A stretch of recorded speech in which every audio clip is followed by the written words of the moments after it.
Hello बच्चों। पिछली कक्षा में हमने हिंदी व्याकरण की किताब 4 समाप्त की थी। आज हमारी शुरू होती है हिंदी व्याकरण की किताब 5 का पाठ 1 भाषा और व्याकरण। तो आइए बच्चों, इसको ध्यान से पढ़ते और समझते हैं। पाठ 1 भाषा और व्याकरण। तो बच्चों, भाषा क्या है? जिसमें हम मन के भावों का आदान प्रदान करते हैं, वो होती है भाषा। और व्याकरण क्या है?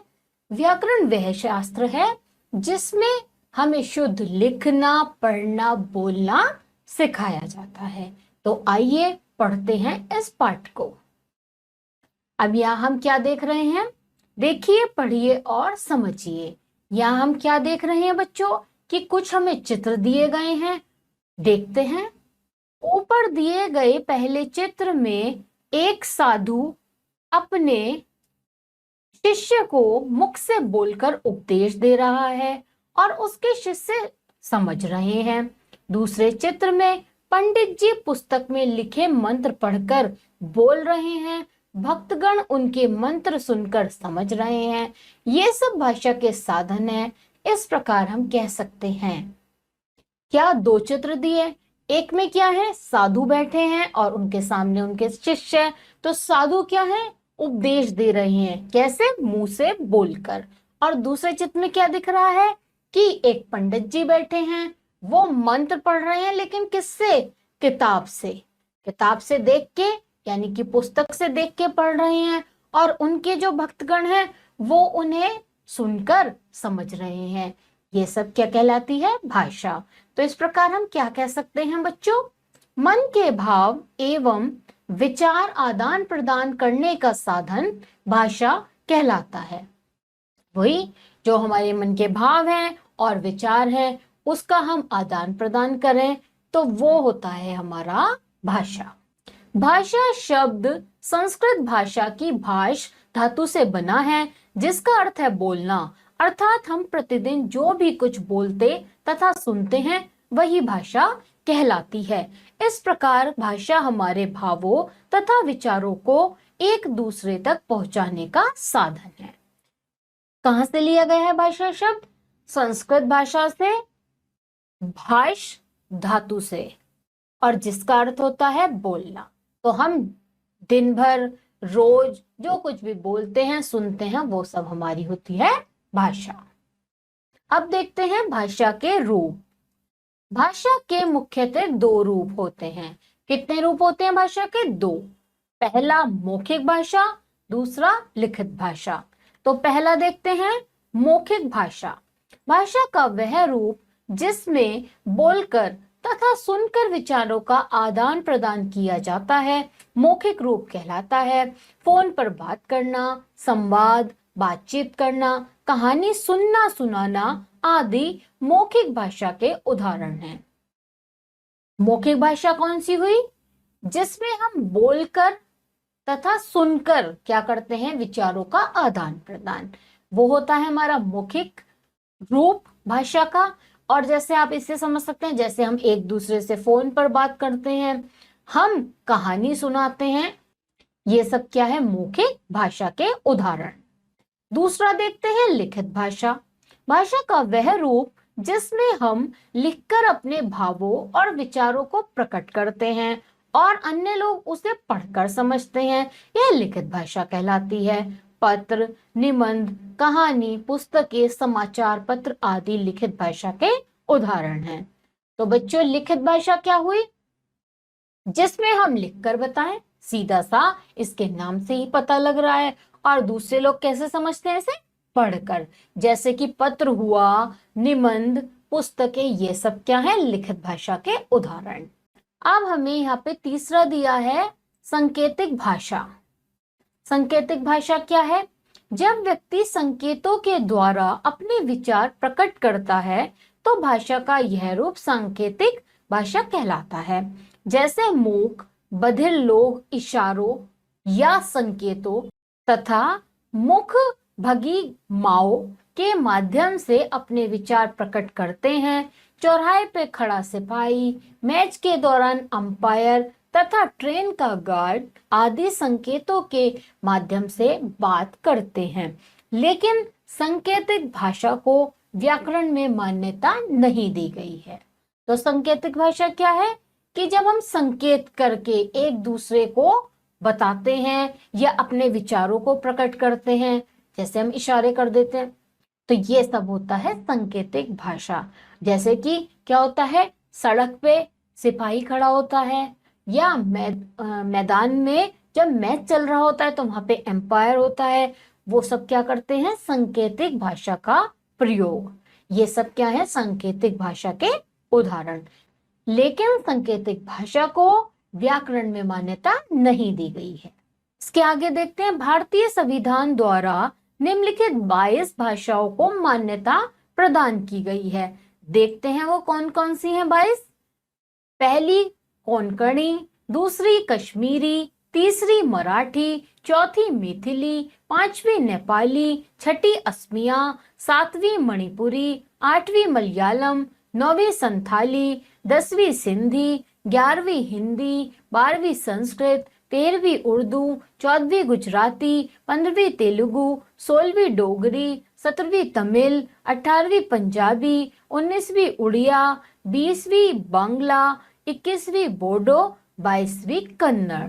तो बच्चों क्या है, जो 22 भाषाएं हमारे को दी गई है, यानी कि जो मान्यता प्राप्त हैं संविधान में, तो वो यहाँ पे 22 बताई गई हैं। आप इनको अच्छे से याद करेंगे। अब इसके आगे देखते हैं, आता है बोली। भाषा के क्षेत्रीय रूप को बोली कहा जाता है, जैसे खड़ी बोली, भोजपुरी, अवधी, राजस्थानी, हरियाणवी, राजस्थानी और ब्रजभाषा आदि। बोली क्या है, जो क्षेत्रीय रूप में प्रयोग की जाती है भाषा, वो कहलाती है बोली। जैसे कि खड़ी बोली होती है या राजस्थानी बोली होती है, जो भी क्षेत्र में बोली जाए भाषा। के आगे है भाषा और बोली में अंतर। देखते हैं भाषा और बोली में क्या अंतर है। भाषा लिखने का प्रमुख साधन है, जबकि बोली बोलचाल के व्यवहार में ही प्रयोग में आती है। बोली का क्षेत्र भाषा की तुलना में कम विस्तृत होता है।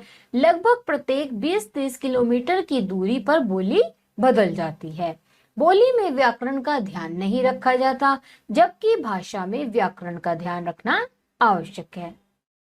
क्या है, तो बोली कहाँ पे सबसे ज्यादा प्रमुख है, कहाँ पे, लिखने के लिए। लेकिन जो हम आपस में बोलते हैं, व्यवहार में बोलते हैं, बोलचाल जो होती है, वहां पे होती है, आती है बोली। और बोली का क्या है, बहुत ही कम क्षेत्र में वो फैली होती है और लगभग 20-30 किलोमीटर की दूरी पर बोली हमारी बदल जाती है। और व्याकरण में बोली मायने नहीं रखती, लेकिन व्याकरण में भाषा का बहुत ही महत्व है। लिपि, किसी शब्द या वाक्य को बोलते समय हमारे मुख से अनेक ध्वनियां निकलती हैं। ध्वनियों को लिखित रूप में प्रकट करने के लिए कुछ चिन्हों का प्रयोग किया जाता है। ध्वनि चिन्हों के लिखने के ढंग को ही लिपि कहते हैं। विभिन्न भाषाएं अलग अलग लिपियों में लिखी जाती हैं, जैसे हिंदी और संस्कृत देवनागरी लिपि में, अंग्रेजी रोमन लिपि में, पंजाबी गुरुमुखी लिपि में, उर्दू फारसी लिपि में लिखी जाती है। लिपि परिवर्तित हो जाने पर भाषा परिवर्तित नहीं होती। क्या है बच्चों, जब हम कुछ भी बोलते हैं, कोई वाक्य या कोई शब्द, तो हमारे मुख से बहुत सारी ध्वनियां निकलती हैं और इन ध्वनियों को लिखित रूप में प्रकट करते हैं हम किससे, चिन्हों के द्वारा। और इन्हीं चिन्हों के लिखने के ढंग को हमने क्या कहा, लिपि। और भाषाएं जो होती हैं वो बहुत सारी लिपियों में होती हैं, जैसे हिंदी और संस्कृत को हम देवनागरी लिपि में लिखते हैं, अंग्रेजी को हम रोमन लिपि में, ऐसे ही बहुत सारी आदि। और लिपि में क्या होता है, भाषा परिवर्तन नहीं होता। अब इसके बाद दिया है हमें एक बिंदु, जिसे हम ज्ञानवर्धक बिंदु कह सकते हैं। ये है हमारा क्या आप जानते हैं। इसमें क्या है, ये बिंदु इसलिए बताया है जिससे आपका ज्ञान बढ़े। हिंदी हमारी राष्ट्रीय भाषा मानी जाती है। 14 सितंबर 1949 को हिंदी को राजभाषा के रूप में स्वीकार किया गया। तब से हम 14 सितंबर को हिंदी दिवस के रूप में मनाते हैं। अंग्रेजी विश्व की संपर्क भाषा है। तो यहाँ ये बिंदु इसलिए बताए हैं बच्चों आपको कि जिससे आप इन्हें अच्छे से याद करें और अपने ज्ञान को बढ़ाएं। व्याकरण, प्रत्येक भाषा को बोलने और लिखने के कुछ नियम होते हैं। उन नियमों का उचित ज्ञान होने पर ही भाषा को ठीक ठाक बोलना और लिखना आ सकता है। इन नियमों का ज्ञान हमें व्याकरण द्वारा होता है। क्या होता है? जब भी हम भाषा को बोलते हैं या लिखते हैं तो वो कुछ नियमों के साथ लिखा जाता है और उन नियमों का ज्ञान होना बहुत ही आवश्यक है। तो इस प्रकार हम कह सकते हैं कि वह शास्त्र जो हमें भाषा को शुद्ध बोलना, पढ़ना और लिखना सिखाता है उसे व्याकरण कहते हैं। क्या शास्त्र? जो हमें क्या सिखाए? शुद्ध बोलना, पढ़ना, लिखना, वो सब होता है हमारा व्याकरण। अब आगे एक और ज्ञानवर्धक बिंदु दिया है। क्या आप जानते हैं प्रत्येक भाषा का अपना व्याकरण होता है। दो भाषाओं की लिपियां एक हो सकती हैं लेकिन व्याकरण अलग अलग होते हैं। तो बच्चों ये बिंदु इसलिए दिया है जिससे आप इसे याद करें और अपने ज्ञान को बढ़ाएं। व्याकरण के अंग। व्याकरण के 3 अंग होते हैं। कितने अंग होते हैं व्याकरण के? 3। पहला वर्ण विचार, दूसरा शब्द विचार और तीसरा वाक्य विचार। तो पहला देखते हैं वर्ण विचार। वर्ण विचार के अंतर्गत वर्णों के भेद, रूप रचना, उच्चारण आदि का अध्ययन किया जाता है। वर्ण विचार में क्या होता है? वर्णों के भेद होंगे, उनकी रूपों की रचना होगी और उनका उच्चारण। दूसरा आता है शब्द विचार। इसके अंतर्गत शब्दों की उत्पत्ति, रचना, विकास, आगमन, अर्थ आदि का अध्ययन किया जाता है।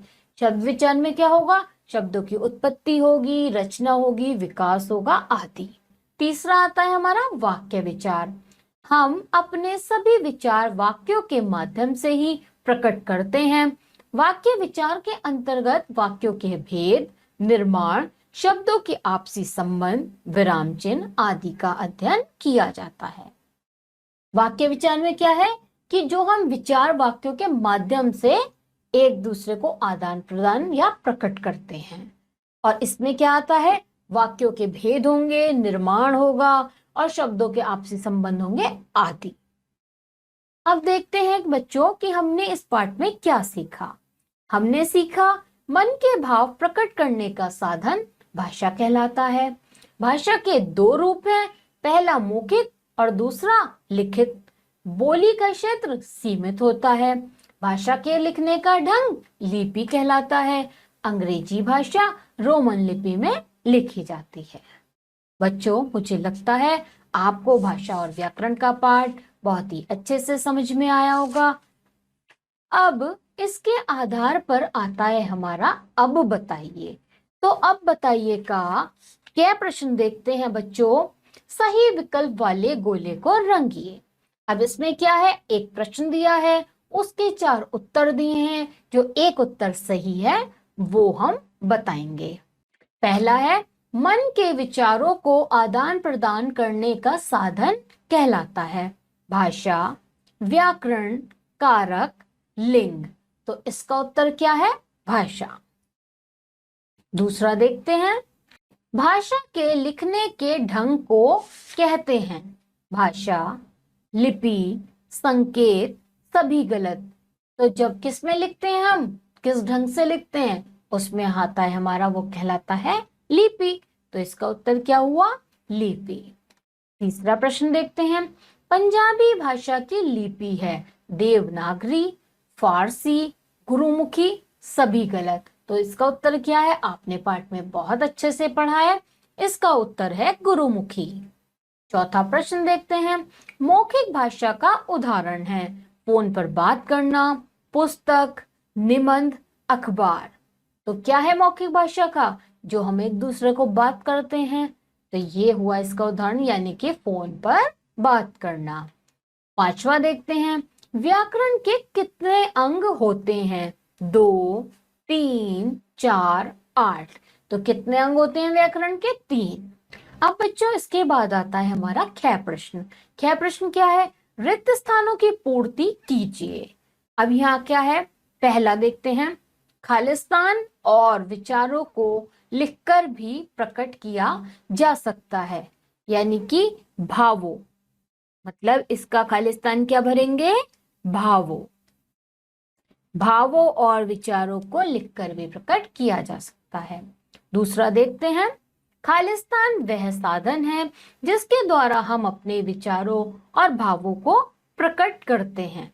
भाषा, किसके द्वारा हम प्रकट करते हैं, आदान प्रदान करते हैं? भाषा के द्वारा। तो इसका उत्तर क्या है? भाषा। तीसरा है, भाषा के खालिस्तान रूप हैं। कितने रूप हैं भाषा के?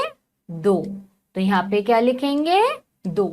चौथा देखते हैं, भाषा के क्षेत्रीय रूप को खालिस्तान कहते हैं। तो क्षेत्रीय रूप किसमें है? वो कहलाता है बोली। यहाँ पे क्या लिखेंगे? बोली। पांचवा देखते हैं, भारतीय संविधान में खालिस्तान भाषाओं को मान्यता प्राप्त है। कितनी भाषाओं को है? 22। तो यहाँ पे क्या लिखेंगे? उत्तर 22। अब बच्चों इसके बाद आता है गै प्रश्न। गै प्रश्न क्या है? सत्य कथन पर राइट तथा असत्य कथन पर क्रॉस का निशान लगाइए। पहला देखते हैं, भाषा के 3 रूप हैं। तो ये क्या हो गया? गलत। यहाँ पे क्रॉस का निशान। दूसरा क्या है? संकेतों को समझाए जाने वाले भाव भी भाषा कहलाते हैं। ये भी क्या है? गलत। तीसरा है, संस्कृत व मराठी की लिपि देवनागरी है। तो इसका उत्तर क्या है? सही, यानी कि राइट का निशान। चौथा देखते हैं, हिंदी हमारे देश की राजभाषा है। सही। हमने ज्ञानवर्धक जो पढ़ाया बिंदु उसमें पढ़ा, यानी कि क्या आप जानते हैं हमें। पांचवा, व्याकरण में लिखित भाषा को महत्व नहीं दिया जाता। गलत, यानी कि असत्य, यानी कि क्रॉस। अब इसके बाद आता है हमारा घ प्रश्न, जो है सुमेल कीजिए। तो पहला क्या दिया उसमें? हिंदी भाषा। एक तरफ हमें भाषा दी है, दूसरी तरफ हमें लिपि दी है। तो भाषा का मिलान हम लिपि से करते हैं। हिंदी भाषा को देखें, कौन सी? गुरुमुखी? नहीं, देवनागरी। तो इसका क्या हो गया? बी। अंग्रेजी भाषा की कौन सी है? रोमन लिपि। तो इसका हो गया डी उत्तर, यानी कि सही मिलान। तीसरी है पंजाबी भाषा। तो पंजाबी भाषा का क्या है? गुरुमुखी लिपि। तो इसका उत्तर क्या हुआ? ए। और चौथा क्या है? उर्दू भाषा। उर्दू का क्या हुआ? सी। जब आप भाषा और उनकी लिपि याद करेंगे तो इस प्रश्न का उत्तर आपको और भी अच्छे से याद हो जाएगा। अब बच्चों इसके बाद देखते हैं हमारा डे प्रश्न। क्या है? निम्नलिखित कार्यों द्वारा भाषा का कौन सा रूप प्रकट हो रहा है, मौखिक या लिखित? यहाँ पे हमें कुछ वाक्य दिए हैं, तो हमें बताना है कि भाषा का कौन सा रूप है, मौखिक है या लिखित। तो पहला देखते हैं, कहानी सुनाने में कौन सा है? मौखिक। यहाँ पे हम क्या लिखेंगे? मौखिक। दूसरा है पत्र या निबंध लिखने में लिखित। जब लिखना है तो लिखित हो गया, सुनाना है तो मौखिक हो गया। तीसरा है कंडक्टर द्वारा यात्री को टिकट लेने के लिए कहना, यानी कि हम बात कह रहे हैं, हम मुंह से कह रहे हैं, तो वो क्या हो गया? मौखिक। ये तो बिल्कुल सीधा सीधा पता लग जाता है, जब हम बोल रहे हो तो मौखिक, लिख रहे हो तो लिखित। रेडियो द्वारा समाचार सुनना, ये भी क्या हो गया? कोई चीज सुनना, यानी कि किसी ने बोली तभी तो सुनी, ये हो गया हमारा मौखिक। पांचवा देखते हैं, समाचार पत्र पढ़ने में। क्यों पढ़ रहे हैं? क्योंकि लिखा हुआ है, तो ये क्या हुआ? लिखित।